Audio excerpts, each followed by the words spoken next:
Hello friends, आज आपसे हम चर्चा करेंगे मूर्त कलाकारी और विमूर्त कलाकारी। I mean abstract art and sort of realism और रियलिस्टिक आर्ट। वेल, ये सवाल मेरे कुछ फ्रेंड्स ने की है और मैं उसका बहुत ही साधारण भाषा में उत्तर देना चाहूँगा। मैं as a artist don't discriminate between abstract and realistic. दोनों एक दूसरे का पहलू है। रियलिज्म इज व्हाट जो हम विजुअलाइज करते हैं, जो हमारे सामने हमें दिखाई देता है, वो रियलिज्म हम कहते हैं। बट रियलिज्म उससे कहीं आगे है। हमें तो सिर्फ 7 कलर नजर आता है। किसी ने सोचा है कि 7 से बढ़कर ज्यादा कलर हो सकते हैं दुनिया में। किसी ने सोचा है कि ये जो साउंड वाइब्रेशन हम सुन रहे हैं, बस वही साउंड वाइब्रेशन नहीं है, बहुत सारे और साउंड वाइब्रेशन है जो हमें सुनाई नहीं दे रहे। So that much of thing which our brain can take is realism. उसके बियॉन्ड रियलिज्म हो ही नहीं सकता, मगर रियलिज्म है भी। हम अदृश्य किसे कहते हैं? अगर हमारे सामने कोई खड़ा है और हमें दिख नहीं रहा है तो हम कहेंगे यार मुझे कुछ नहीं दिख रहा है, मगर खड़ा तो है, वो भी तो रियलिटी है।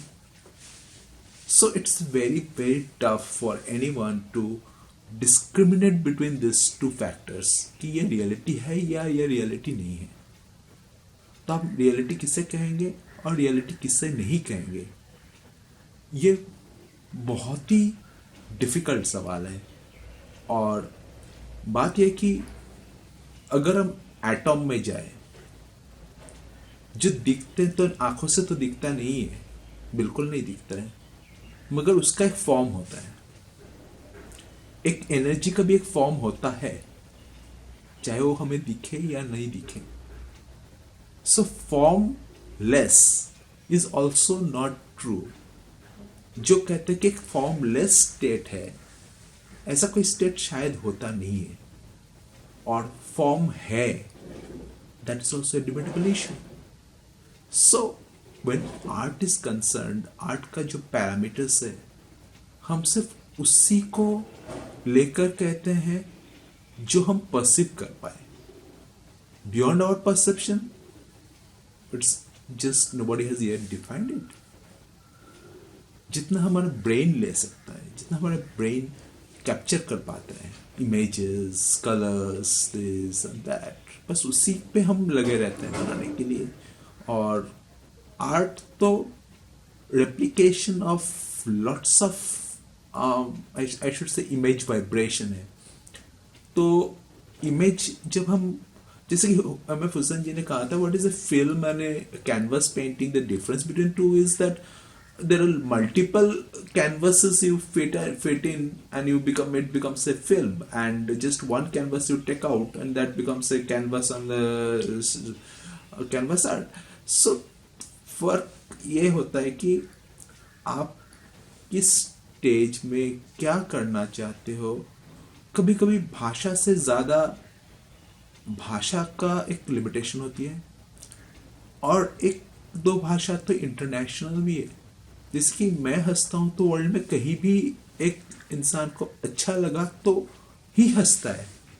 एक थप्पड़ मारा तो कोई हंसेगा नहीं। That's a god's gifted language.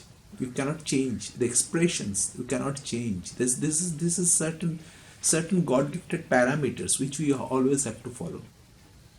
उसके अलावा हमें जो तत्व मिलता है उससे हमें थोड़ा बहुत कैप्चर करके काम करना पड़ता है। तो हम लोग अगर पेंटिंग करने की एक सोचते हैं, तो पेंटिंग में हमारे पास लिमिटेड कलर्स प्लेट्स होते हैं, लिमिटेड फॉर्म्स हमने देख चुके हैं, वो हमारे दिमाग में होते हैं। अब कंपोजिशन जब हम करते हैं तो वो फॉर्म्स को हम किस तरह से उसका इस्तेमाल करें, वो तो आर्टिस्ट पर निर्भर करता है। इसलिए मेरे ख्याल से कोई भी आर्ट फॉर्म को उस हिसाब से डिस्क्रिमिनेट करना कि ये रियलिस्टिक आर्ट वर्क है या ये सेमी रियलिस्टिक है या ये एब्स्ट्रैक्ट है, this hardly matters because it itself is a language. जब आप एक नया लैंग्वेज तैयार कर लेते हो तो उसमें अपने आप, जैसे मैं पहले भी कभी कह चुका हूँ, तो ग्रामर अपने आप होता है.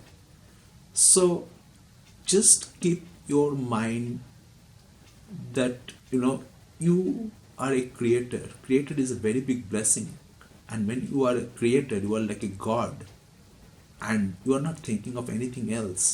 ये nomenclatures आप भूल जाइए और nomenclatures पे ध्यान देना आर्टिस्ट की बिल्कुल ज़रूरत नहीं है और आर्टिस्ट का काम भी नहीं है.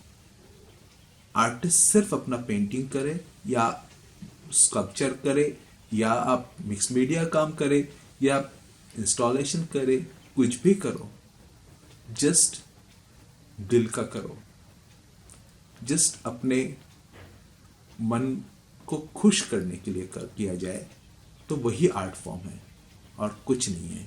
Thank you sir. Thank you everyone.